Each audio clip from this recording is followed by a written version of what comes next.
Hello visuals, welcome back to the channel, welcome back to Superhero Wednesday, the day of the week where the dog just loves to bark. And where this week, we're going to do a Gotham Knights game review, spoiler free. Obviously, I understand that there's been IGN, everybody, the game's been out for a little while now. There's spoiler free and spoiler heavy reviews everywhere, but we're doing mine spoiler free.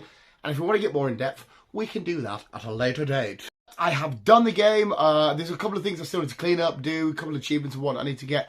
But the main story, the main core of it is done. And what are my final thoughts? Find out next week and I'll reveal all. It's a joke. The videos continue and I'm going to tell you now. I really fucking love this game. I thought it was so cool. There are a couple of elements that are a bit iffy here, there and everywhere. But overall, in terms of the story, even though it was somewhat predictable, I thought it was a great classic comic book story. I thought it was so much fun. Visually, I thought it was sound. A lot of people were kicking off as well, saying they had a lot of glitches and stuff. I didn't really pick up too many glitches in my copy. I guess that's just lucky. I got that as well. I've got it on disc. I always like to buy hard copies and whatnot. I love the whole dynamic and the storytelling between the Knights, Batgirl, Robin, Red Hood, Nightwing. Nightwing was probably my most played character. Fucking love me some Nightwing. The villains, the fact that we have the Court of Owls, great. Clayface, Mr. Freeze, obviously Harley and stuff. A couple of other things picked into there. The small minor villains in sort of side shit, the stories that they lead us on alongside the main story. All of it just flowed really, really well. The Bat Cycle, really, really cool. Driving that around Gotham. I know a lot of people kicked off, and I would probably agree with this. Gotham did feel a little bit lifeless at times.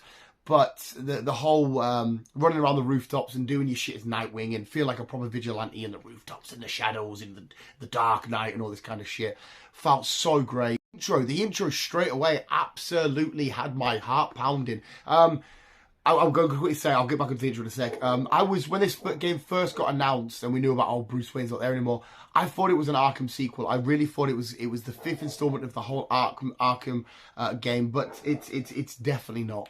That's obviously already been revealed and told anyway, so you guys already know that. But yeah, the whole fight with Ra's al Ghul, minor spoiler, at the start, and Batman in the Batcave and all the shit he's doing, the way they fight around the Batcave, use different stuff, you know, the bat wings there and all the old artifacts from old Batman fights and villains and shit are all there. Ra's al Ghul doing his thing. Bruce Wayne using some old weapons from Manichee's, like an old armor that he's got. And all of it just flowed beautifully and just felt so epic. It was what a way to introduce us to the game. And then we're at like the funeral and all that carry on. The Knights meet up, and that's where you get to look around and choose who you're going to start the game off with. Every night, I guess we've got to kind of talk about all the different Knights. Red Hood felt powerful and menacing and terrifying with his guns, his non-lethal rounds. Batgirl felt smart, sophisticated and swift, but with a lot of power, taking out her enemies. Robin felt very, very... I liked his... not naivety, what's the word? Jubilism? I like the way that he approached stuff, the way that he brought his gadgets into it and his tech and obviously the staff and all that kind of stuff. Nightwing with his acrobatics and his fast-flowing, I cannot speak today, fast-flowing movement and in and out. He was so friggin' amazing. And I'm a massive fan of Nightwing anyway. I was always going to pick him the most. The Knights did feel rounded and completed and absolutely cool. The voice actors and actress behind the Knights did a stellar job. The way that each Knight, depending on who you pick up, interact with the other ones and the villains, that was also fun. The way that they were implemented and how they felt, their versions, what was going through and who's going to be the next Dark Knight of Gotham. You really felt that whole impact you very, very well. That whole impact you very, very well. You know what I'm saying. Why IGN do the stellar reviews and you get the visual guy review like, I like the Gotham Knights because the punching and the Batman's not there. That kind of shit. One of the biggest things we need to talk about is the combat. Arkham games were quite literally flawless, if you know all the achievements. Flawless with their combos and the do and the takedown or disarm or use a gadget or whatever. It was very free flow, and using your reactions and stuff like that was so good. Whereas this is more hit a bit, dodge, build up, use your special move, hit a bit, dodge, which I don't mind. The fighting mechanic and the fighting style and the combat style was never going to be a huge issue. I was more invested in the comic book story from it all. But I did really enjoy the combat to an extent, because it was still somewhat free-flowing-esque, not just nowhere near as much as the Arkham games. It definitely loses a few points there. In the way that it's just like a dodge, get back in there, dodge, get back in there. The boss fights, however, though, the boss fights felt like classic, epic, typical boss fights that you would from OG video games, PS1, PS2, where you health bar and whatnot, and you go at each other and you're clashing and stuff. They felt so amazing. And what else we got to go on? Gameplay was smooth. The way you navigate around the city, big enough open world Gotham for us to investigate and explore different crimes and whatnot going on, looking at your night watch, going at the belfry and checking everything out and whatnot. The customizations, the crafting sort of thing wasn't a massive appeal to me. I wasn't too bothered about finding the loot to get better stuff. The different outfits you can get though did look cool. To be fair, I mostly stuck with just the normal typical outfits.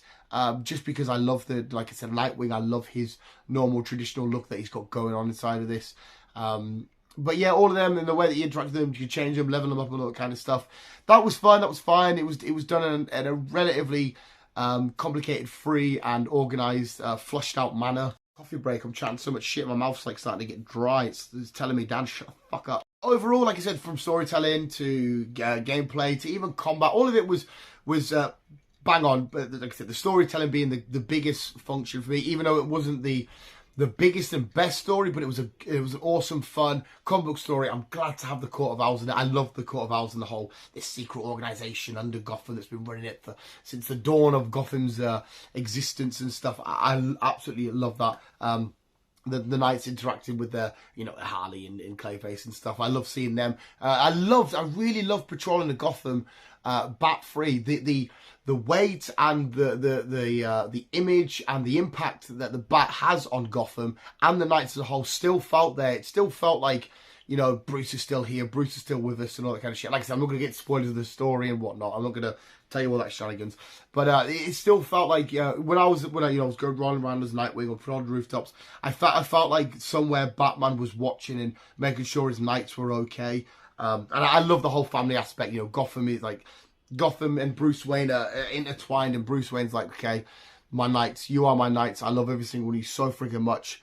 It's your turn to get out there and do what you've got to do. But yeah, I think I've rounded up and said everything I need to do. I've needed to say, because the game was just absolutely. Honestly, I would say it wasn't spectacular, because like I said, there were a few minor things. It was really, really fucking awesome. So it's going to get a solid 9 out of 10 for me. The thing that's bringing it down is, guess, maybe the combat, maybe sometimes. I feel like I'm just saying everything that all the other reviewers have said, but I guess it's coming ground. It did get hit hard and heavy by a lot of critics. The fan scores and stuff are a hell of a lot better than like the critics ones, but I guess sometimes that's the case anyway. But the game was amazing. It was awesome. Solid 9 out of 10. Minor little things, but a great, beautiful comic book story. I always judge that thing the hardest when it comes to comic book related media, whether it be comics themselves, games, movies, shows, whatever. I always judge it on a comic book fan sort of thing, not just like as a video game. It's just, okay, what kind of comic book story are we getting here?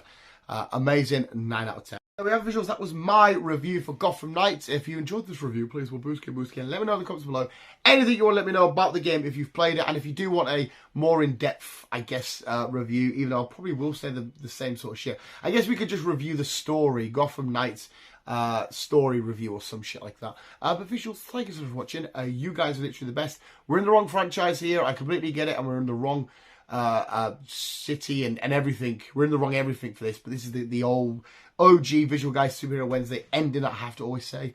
But sorry, Gotham Knights, but remember to always keep being you visuals and keep on web slinging on.